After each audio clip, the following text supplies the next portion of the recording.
Hello guys, for today's video, papakilala po sa inyo aking mga aso. Ayan, yan yung una, si Max. Si Max is a half mini pincher, half pug. So ganyan po yung naging itsura niya. Siya yung asong best companion. Kahit ilabas mo, hindi po siya tatakbo. Ito, pangalawa, ito naman, si Hunter. So bakit Hunter yung pangalan niya? Tirador po ito ng mga pusa. Inahabol niya po yung mga pusa. Yan, pag nakakita yan ng pusa, hahabulin niya talaga yan. Yan. So medyo may katandaan na po siya. And sunod, ito naman na si Penny. Si Penny naman, ito naman yung asong ayaw sa chismosa. So yan, tahol ng tahol po yan pag nakakita ng chismosa, oh.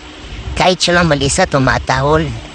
Talagang ayaw na ayaw niya, may nakikita ng chismosa. At pang-apat naman, ito naman na si Donnie. Ayan, ano